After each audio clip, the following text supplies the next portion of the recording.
Hello guys, మీరు చూస్తున్నారు RK explore Telugu channel. ఈ వీడియోలో ఏమిటంటే మన వెహికల్లో రన్నింగ్లో పోతున్నప్పుడు వైబ్రేషన్ వచ్చేది కానీ సౌండ్ వచ్చేది కానీ ఎందుకు వస్తుంది అనేసి తెలుసుకున్నాము. లాస్ట్ వరకు చూడండి, స్కిప్ చేయకుండా మన ఛానల్ని. మన వెహికల్లో రన్నింగ్లో సౌండ్ వచ్చేది ఎందువల్ల అనేసి ఇప్పుడు తెలుసుకున్నాము.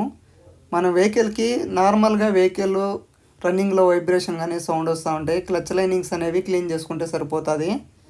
అలాంటి ప్రాబ్లం కాకుండా రన్నింగ్లో ఎక్కువగా లౌడ్గా సౌండ్ వస్తూ ఉంటే చాలా స్పేర్ పార్ట్స్ అయితే ఉంటాయి. ఆ స్పేర్ పార్ట్స్ అయితే ఇప్పుడైతే చెప్తాను ఏవేవనేసి. ఇప్పుడైతే మీరు చూస్తున్నది ఇది క్లచ్ లైనింగ్స్. ఈ క్లచ్ లైనింగ్స్లో బేరింగ్ వల్ల కానీ రోలర్స్ గడ్డ ప్లే ఉండటం కానీ, లేదంటే గేర్ బాక్స్ అనేవి వీల్ లోపల ఉంటాయి. వీల్ దగ్గర ఈ సెట్ ఉన్న దాని బ్యాక్ సైడ్ అయితే ఉంటాయి. వాటిలో ఏమైనా బేరింగ్స్ పోయినా, గేర్ బాక్స్లో గేర్ వీల్స్ ఏమైనా పోయినా మనకి రన్నింగ్లో అయితే సౌండ్ వస్తుంది. ఈ వెహికల్ అయితే కస్టమర్ ఏమీ లౌడ్గా అయితే